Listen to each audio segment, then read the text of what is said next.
Hey, I wanted to show you what it's like to machine a part for a rocket. Building one-off parts turns out to be a ton of work, and I would really like to document that process to just show how much actually goes into it. And it's content that's kind of interesting for the Joe Barnard channel, but maybe not interesting enough for BPS. So we're starting out with this piece of stock material. This is a 3-inch bar or cylindrical bar of 6061 aluminum stock material. And the first thing to know about stock material is that there are no givens. You cannot trust that this edge and this edge are parallel, certainly not now that I've cut it, but you cannot trust that any edge is parallel. You cannot trust that this is a concentric circle. You have to start milling this material to actually get it to a really specific dimension. You just can't trust that the stock you're getting is exactly what you paid for, because the whole thing with stock material is that it's pretty much just raw metal. So we have to turn it down on the lathe first. The part that I'm making, by the way, is the meat cooker for the meat rocket. It's actually a development version of the meat cooker, but basically it's a tiny little cone, and the cone fits in here. This is the part already turned down on the lathe, so somewhere in here we're going to carve out a cone that's going to act as the nose tip of the rocket. And this nose tip is going to heat up enough that hopefully it will cook a piece of meat. So before I did anything, I got the part as concentric as possible by using a dial indicator around the circumference of this. And even with that dial indicator, you can tell that this stock material is not totally concentric. It's not a perfect circle.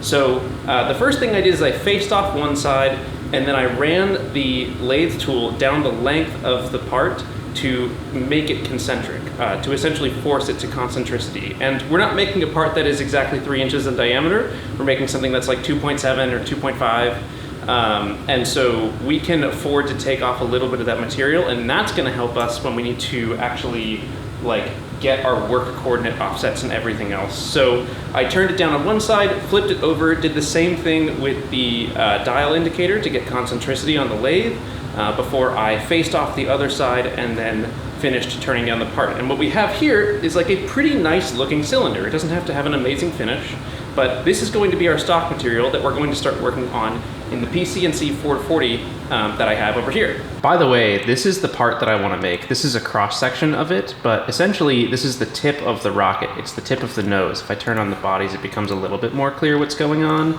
We have this nose cone section here that terminates in this tip, and then this is going to be like a slug of epoxy or something. But the point is that this is the part we're going to make, and because it has a concave and convex section, we have to do this in 2 different operations on the mill. So let's go to the notebook and take a look at what that looks like.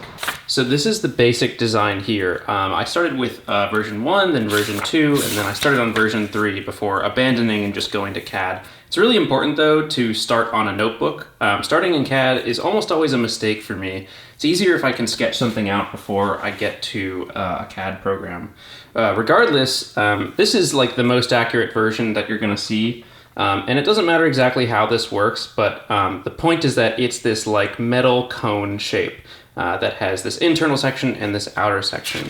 So what I did is I came up with the process of milling this that I wanted to try out. And it's kind of important, it's hard to think about the fixturing of this. That's something I've learned in the last 8 months of milling, is that the majority of the work is thinking about how you're going to set up and hold the piece you're trying to mill.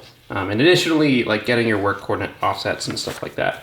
But we're going to square off 2 sides of this cylinder, and it's gonna end up a shape like this. That's sort of it's like a D shape, but it's a double D, so there's 2 flat sides on it. It's easy to see, this is a top view cross section. So we start upside down, we mill and finish the inside. This is really easy to do in a CNC vise. So we're gonna clamp these 2 flat sides in the vise, we're gonna mill from the top down, and we're gonna hollow out this inside section of the nose tip. So then we've got that. We're also going to drill a hole at that point, and the hole is going to be really important for dialing in our work coordinate offsets when we get to the second operation. So we turn it over. We're going to mill off the top of it here, mill down. What does this say? Almost all of the outside, but hold 7 millimeters in the vise. So what we're doing is basically we're keeping these D sections at the bottom of this on the outside. So now we're milling from the top down. We're no longer milling upside down, we're milling from the top down. We're gonna take off almost all of this stuff, but there's still gonna be a square D section on this side, and we still have to get rid of that. But the problem is that if we get rid of that on the mill, we're gonna cut into the vise. The vise is gripping the part right here. So what we're gonna do then is we have this internal hollow section and we have a lathe. It's easier to see this in the CAD, but we have flat faces in this internal hollow section. So then we're gonna take this part, we're gonna clamp the inner diameter on the lathe and we're gonna finish the outside manually. Because the lathe that I have is a manual lathe, it means that we're not gonna get perfect results in those last 7 millimeters, or I think I said in the CAD something like 0.3 inches, but either way, we're not going to get a really accurate finish on that last little part of it, but that's okay with me.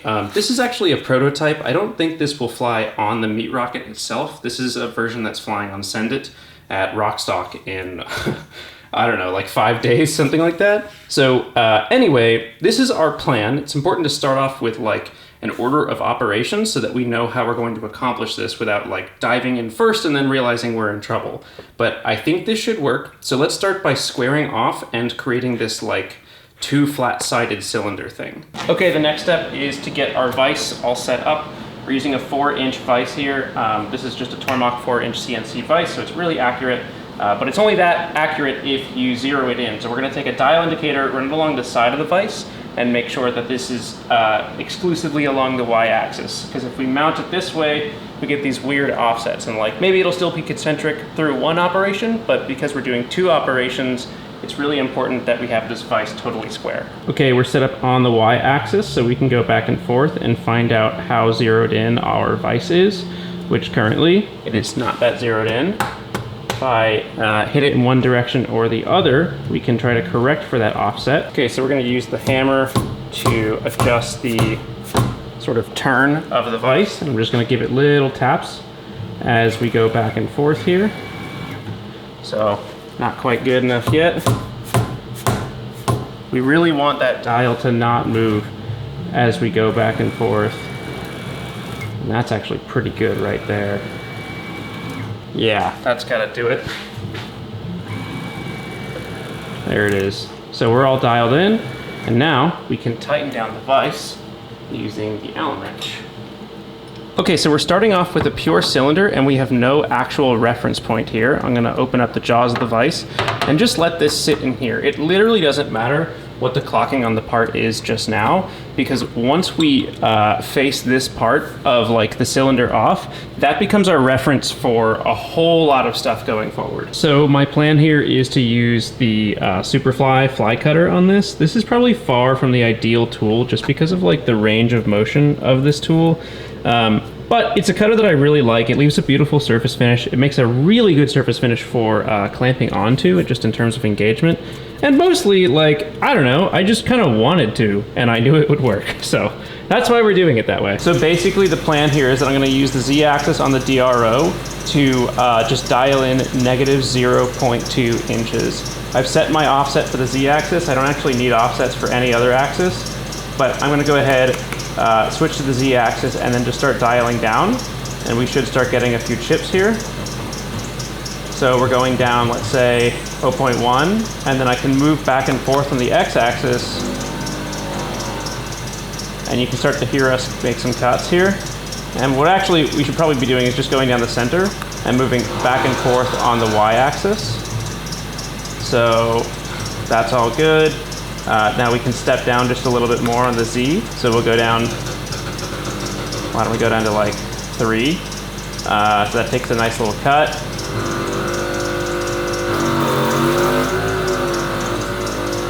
Kind of a beefy cut, but it's fine. And so this is just how I'm gonna do it. We could do this in some type of fancy operation. I'm gonna take another step down and go back and forth on the Y here.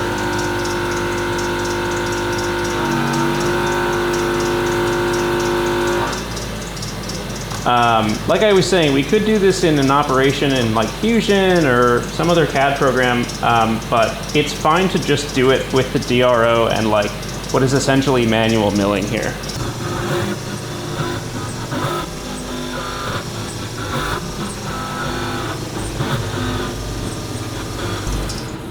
Okay. Nice surface finish here, really smooth. So now we're gonna take this part, we're gonna flip it over, and we're gonna use this flat surface to index it to make sure that both of the flats that we get on here are parallel. So that's what's next. Okay, the vise is clean, and we're gonna use this flat block right here to index it, flat side down, like this, and that's totally solid. And we can now clamp down on the part, get it nice and tight in the vise.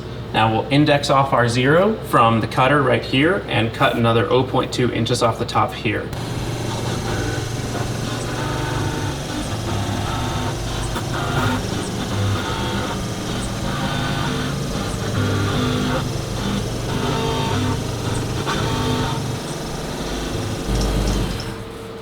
Okay, cylinder with 2 flats is done. Looks really good. I'm quite pleased with how it came out. I mean, obviously a really simple part, but we now have a lot more certainty in like what the exact dimensions of this part are.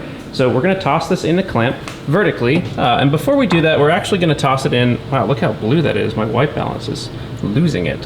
Before we do this, we're gonna put it in parallel. So we're actually going to elevate it a little bit more than this because we only need to bite onto like the bottom part of this object. So we're gonna I'll show you what we're gonna do. Okay, pause. This sucks. So there's a problem here. This is our stock material. This is the part that we want to come out of the stock material. And this is the longest stick out that I can get from a bit. This is a 1/2 inch diameter bit.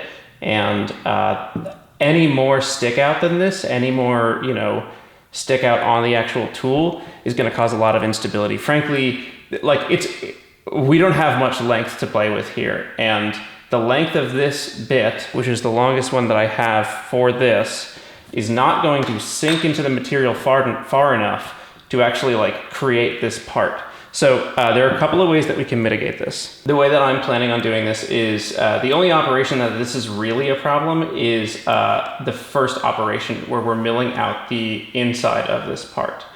Because the tool can't go down, if we measure the distance between this part and this part, it's 70-ish millimeters, and we only have about 60 millimeters to play with. So what I can do is I can take this tip piece, which doesn't matter too much. This is sort of where the meat is gonna go on the side. This tip piece can extend another 10 millimeters down, and we should be okay. I actually may be able to do that with the offset face feature too. So if I just take this and go down 10 millimeters, this may be enough to fix our situation. So if I measure the distance here, this is now 60.55 millimeters, and we measure the distance on the stick out of this tool, and the stick out comes out to 62 millimeters or 63, which means that we have about a millimeter or two to play with. And this is a manufacturable part in a way that the previous part could not be. I don't like this as much. I don't like having a ton of mass up front that's gonna act as a really big heat sink, but it does give us more engagement on the threaded rod that's gonna go through the center. So let's commit to the bit. Back to it, we are using a set of parallels here, which are 2 little blocks that are gonna go on the inner edges of the vise here. These are gonna let our part that we want to mill stand up inside the vise. And they give us 2 flat faces on the bottom to index off of. These parts are precision ground, which means that it's really, reliable to push your part down on top of them and make sure that it's gonna stay straight up in the vise. The work is in the vise, and now we have the Tormach probe here. So we're going to use this to tap off on the part, see where the center is, and that's gonna get us our work coordinate offset, or our center of the work coordinate system, which is right at the center of this half cylinder thing. Now I already did this axis, which is the y-axis, that's front to back here, and I already did the z-axis, that's up and down, and the last one is the x-axis. But you'll notice it's a little bit tricky because we have a circle here. So how do we know where this peak of the circle is? Obviously we could dial it in with the dial indicator, but as it turns out, if you do this in the right order, it's fine. So I've already taken the Z and I've already taken the back and forth. And because I took the back and forth, I know where the direct center between the back and forth is. So that direct center is going to be naturally at the peak of this cylinder.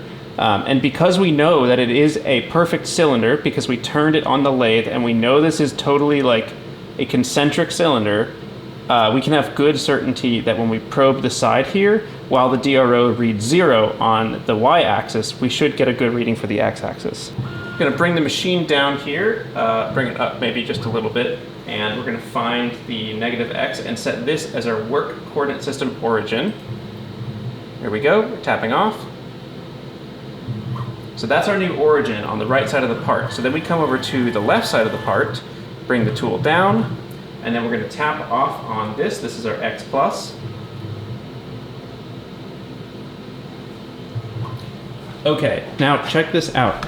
So over here on the readout, our X plus shows 2.9513. So here's what we're going to do.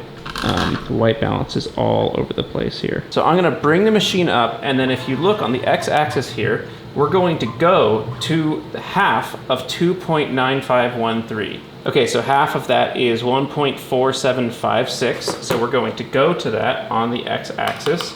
If I go here, 1.4756, we're just going to dial it in really slow. 1.47, just bring it up here. 4756, and now we do this x0, and now we're at 0x, 0y, and about 0.4 inches up. But if we turn the camera back, you can see this looks like just about the center of the part, and it should be exactly the center, or exactly within, you know, a few thou, which is fine for our purposes here. This looks quite good to me. If I move the tool down just a little bit, gonna go real slow. It's very hard to see it in the camera, but that thing is hovering like directly over the center of the part. So I feel really good about this work coordinate system offset, and now we can generate the tool paths. Okay, so pretty simple tool path here. We have a 3-dimensional adaptive tool path here that's gonna take a slight scoop off the top with a little bit of stock to leave. I think it's just like 10 thou stock to leave. And then we have pretty rough step downs. If you look in here, we have pretty rough step downs on the 3D adaptive. We're going to clean out the inside of the part with a radial tool path, and that is a 0.25 degree step over. So the step over is really tight. If I zoom in very far, you can see each individual pass, and this has no stock to leave. This is going to be a really inefficient tool path, but it's going to give us a great surface finish on the inside. And so in my mind, it's worth the time, and it's going to leave us a nice finish on the bottom as well. After that, we're going to stop. We're going to manually drill out the center. We have to not forget that. So what I did is I put some manual NC commands in here, or manual G code, and that's just going to tell us don't forget to make the drill at the bottom of the part here manually. I'd rather do that than have it as one of the ops. And then on the other side, we're coming in with a 3D adaptive to clear off the cone. We're not coming down that far. We're going to clean up the rest of it on the lathe, and it's just because of our tools stick out here. We can't go past a certain point without colliding with the part itself. So then we have a similar tool path. We have the adaptive to clear out most of the material, and then a radial to give us a nice surface finish, at least where we can. Same thing, 0.25 degree step over. Really inefficient tool path, really nice surface finish. So let's head over to the machine and get started. Here's our loaded tool path. We have inside part 2. You can see a few different things here. Vendor Tormach, PCNC 440. We're only using tool 8 with a diameter of a 1/2 inch. There's a corner radius of 0.03. Bunch of stuff here. We set the units here as inch. Have the different tool path names. The adaptive is taking up some of it, but most of it is taken up by the radial toolpath. And the radial toolpath is also what shows up really heavily on the screen here. All of these really fine lines are just that radial toolpath at the end. So once again, really inefficient, but great surface finish. Okay, time to make the part. I'm gonna set the feed rate to 1/2, and I'm gonna hit cycle start.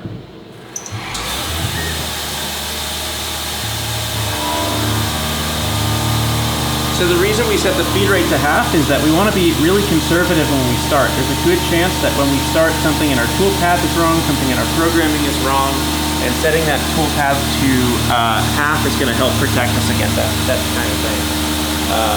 Right away, I'm already a little bit concerned about this toolpath because I think I got my diameter wrong. So I think I got my diameter of the stock material wrong. This is not a catastrophic failure yet. I think I got the height probably okay. Oh, I didn't update the height and the diameter of the stock material. Okay, I am gonna do that, and I'm gonna try not to feel stupid for forgetting it. Okay, we're back in business. I've got new G code. It's all better. Let's start the cycle here.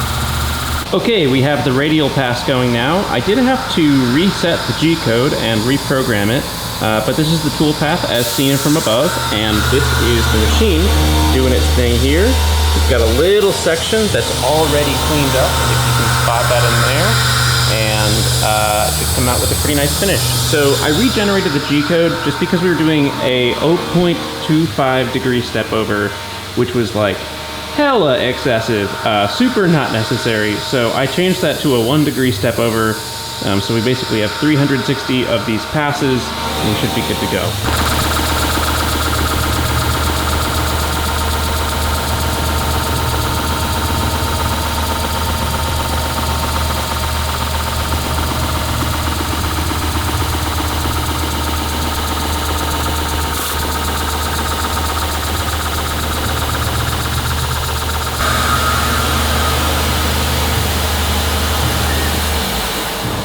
Okay, very nice.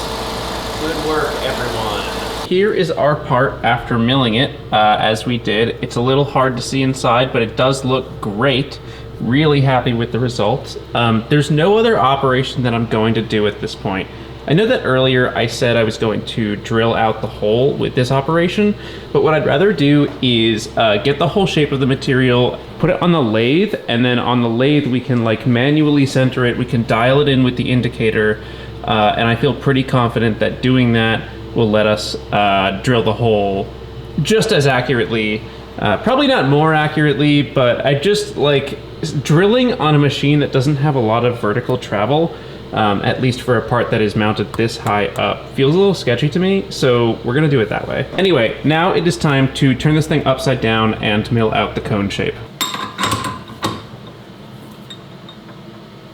So the only problem here is that the part didn't get faced off that well. There's a little bit of a lip. So I think what I'm gonna do is I'm gonna keep this here, and then I'm gonna do a manual operation with the fly cutter, and we're just gonna flatten out that face. We're gonna flatten out that face. We could take like, you know, 3 thou off of it and get the surface entirely flat. A little bit of a weird thing. This is sort of what happens in the Joey V machine shop, sort of the reality of the situation, but let's go ahead and set it to 3000 RPM. I'm gonna bring the cutter down over here, and we're just gonna go down until we start touching the surface of the material. It's definitely working. We're cutting a little bit.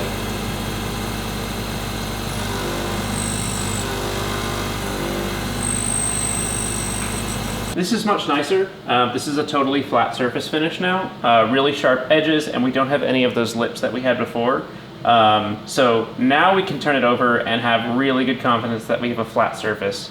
There's a lot of margin in this part that we can mess around with. This doesn't have to interface with any other parts in terms of height. It just has to interface with the diameter of a different part. And that part's 3D printed, so we can just like dial that in really easily. So messing with the height here, you know, chopping off a little bit of extra height is like no big deal. Before we start on this next op, I'm gonna switch the parallels to a shorter pair. Basically, having smaller parallels is going to increase our engagement. So even these are probably too big. Let me get some smaller ones. Okay, so these are much smaller. What I'm talking about is basically like the amount of metal that we can clamp into the vise is going to determine a little bit of how much this part flexes when we actually mill it. And because we're now, like, because of tool stick out, we are now only taking off down to basically 1 inch off from the bottom. We have a lot more of the part that we can grab onto here. So I can seat it really deep in the clamp, I can clamp it down really tight, and it's not going to flex as much. So this is actually like a total win for fixturing and work holding. Time to get some zeros here. Let's bring the Z-axis down. We'll get that first. That's on tool 8, that is Z0. Okay, now there's an order of operations here. First, we have to get the forward and back, which we did before. I'm gonna try to get roughly in the middle here.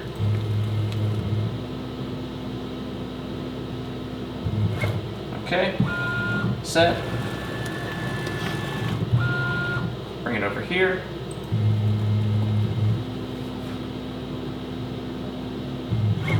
Our offset is 2.5997. 2.5997 divided by 2 is 1.2998. So we go up and to 1.2998, and that's our new 0 for y.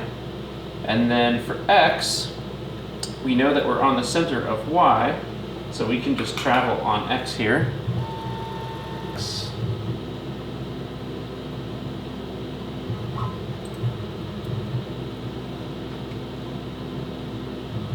And the x and the y are both 0. This is the center of our part. And it definitely looks like that, so it passes a sanity check.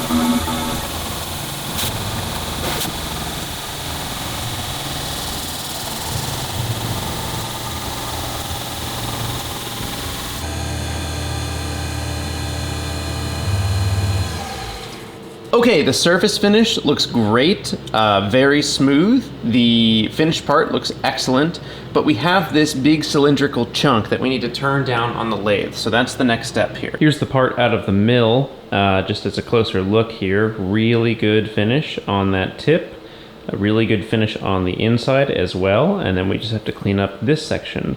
My plan right now is to use a ruler or try to match the angle of this curve. It's just conical, so we don't have to match some fancy ogive or von Karman type shape.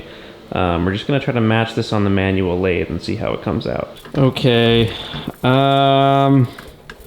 this sucks. This fully 100% sucks. Hold on, let me focus. The piece I don't think could be less concentric. So, see this walk around the center here? When I speed it up, it becomes more apparent.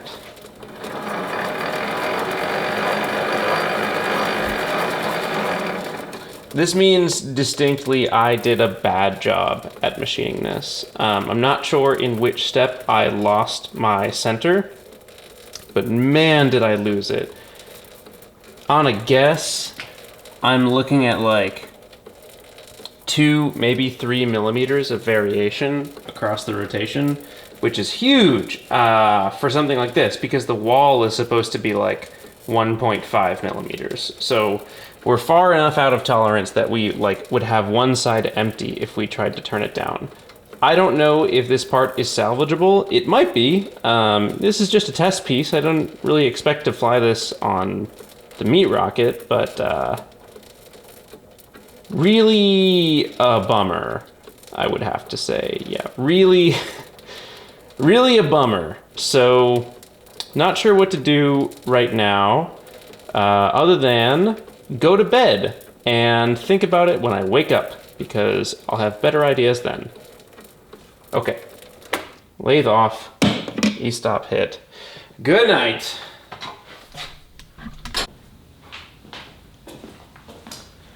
Okay, it's the next day, and here are my thoughts. This part is not good, but it's not unflyable. Basically, we're going to Mach 1.4. We're not doing this on Meat Rocket. There was a small chance, even at the start, that this was going to fly on Meat Rocket. And the lack of concentricity isn't actually a problem for how fast we're going here and like how tight I want the tolerances on this part to be. So my plan is I'm gonna put this back on the lathe. We're gonna try to maybe re-achieve some concentricity. I'm also going to drill holes through the side. I'm gonna drill maybe 3, maybe 4 holes through the side here at the thinnest part of the structure, and we're gonna see how thick it actually is, and that'll inform how much we can take off of the top, because I can't easily measure, you know, this without like a fancy micrometer or something like that. So we're gonna see how thin these walls are, see how much we can take off. There's almost certainly we can still fly this part once we take off the back part of it, but Yeah, I mean, lessons learned. This is why you make test parts before you make flight parts, or why you fly a subscale.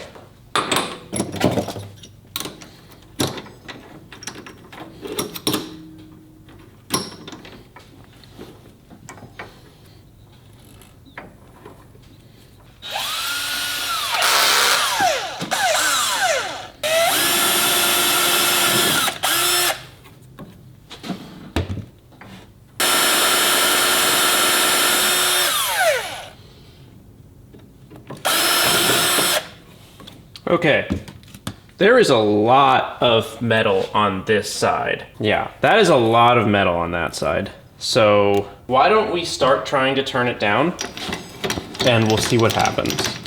And then worst case, I can remake the part. That's 100% possible.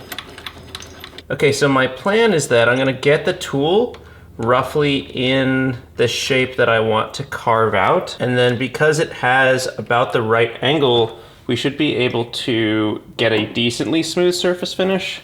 So first I'm gonna secure the tool in the holder. This is pretty good.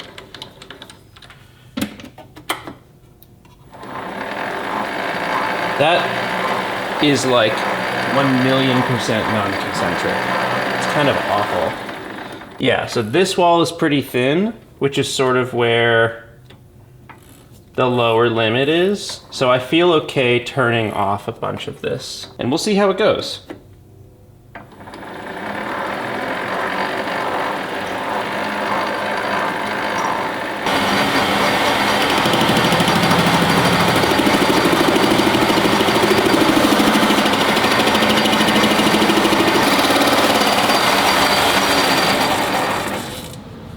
I mean, it's kind of working. It's just also doing a lot of rubbing. Let's keep trying.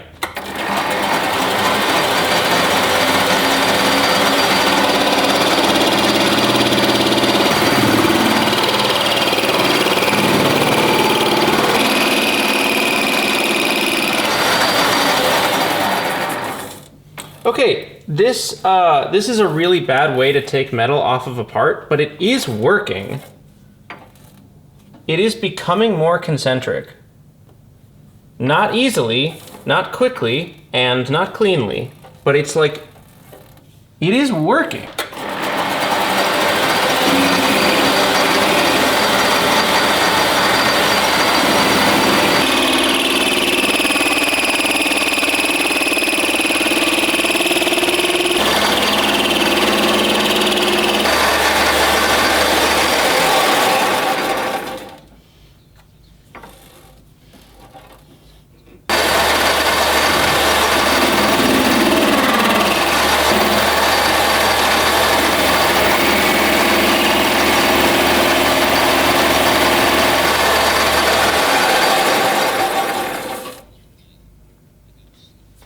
Okay, you should wait for this to cool.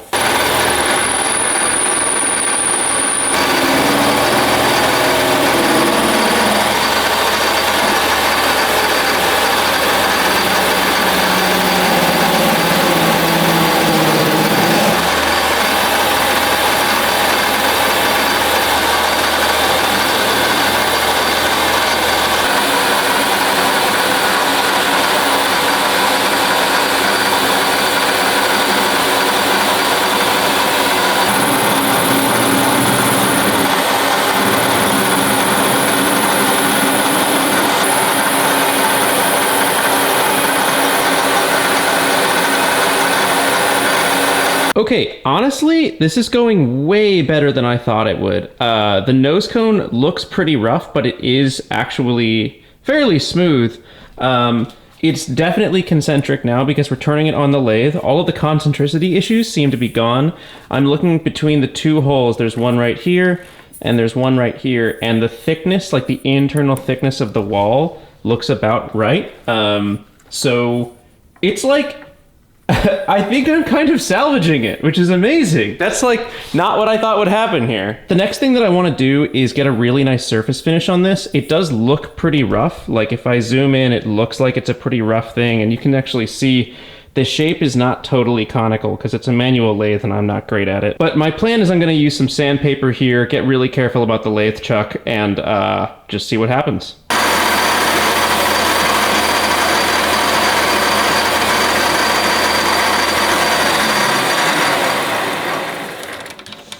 Okay, so we are polished up, or at least as much as I like have the sandpaper to accomplish it.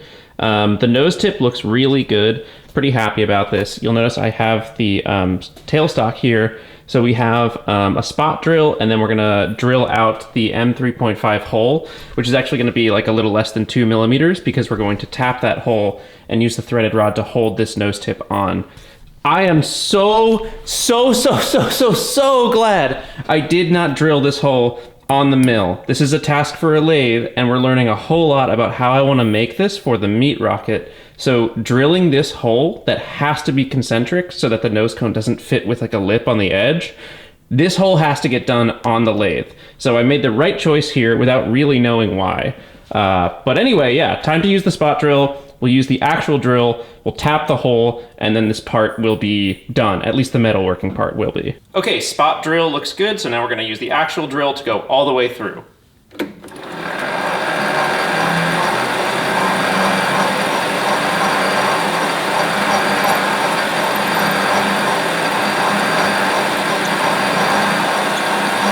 And we're through. Nice. Okay. Back out. Okay, you can tell we made it all the way through because if I use my phone flashlight on the inside, you can actually see the light come through there just a little tiny bit. So we have a full hole, and now we're gonna tap it. All right, we have the tap, and we've got a little tap magic. I really should have used this on the drill. I dry drilled it, and I don't know, it worked out fine, but I should have used this before. I'm gonna put a little bit of tap magic on the tap itself.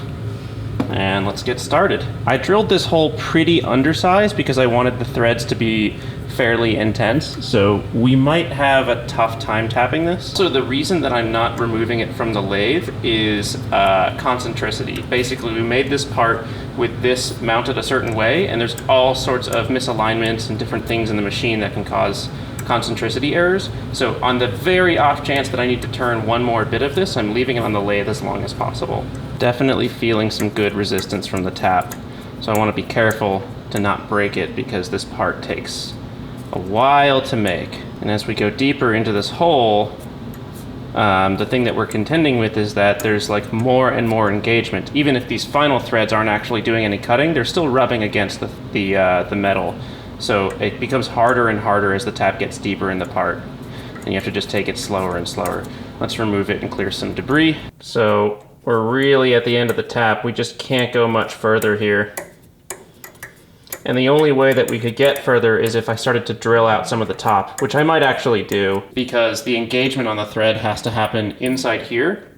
And we only need, 3 or 4 threads, like maximum, to really get the hold that we want in the nose. Okay, we're gonna drill out the top here, and it's just because I don't have enough tap length to actually reach the threads that I need to reach down here. The threads down here have to be fully tapped, and the threads up here can just be whatever. So we're gonna drill out some of the top here. All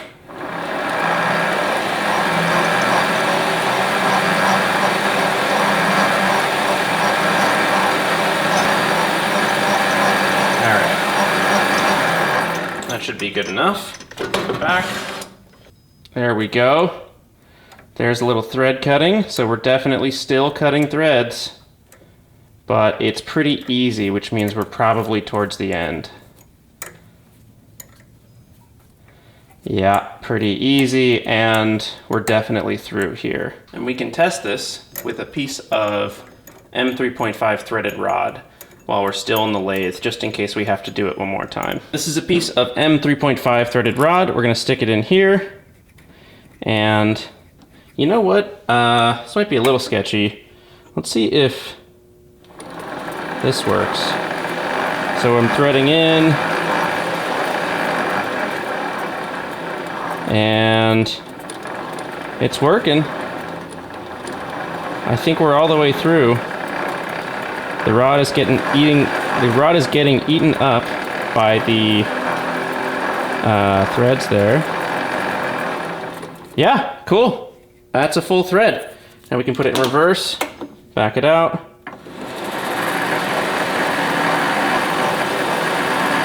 Excellent. Okay, here we go. This is our final part. Bunch of debris on the inside here. This looks great though. This is our finished part. We're gonna have to do some fit checks with the nose cone. We have to get it mounted, but this is the whole video, at least that I wanna shoot right now, which is how you go from having stock material to a finished part that can be integrated, or at least attempted to be integrated. So this is just a prototype. Nice and thin walls here. So we should be able to get some good thermocouple data from inside, and then we're gonna have one sticking outside too, maybe one sticking outside on the side. Yeah, that's it. Thanks for watching. Thank you.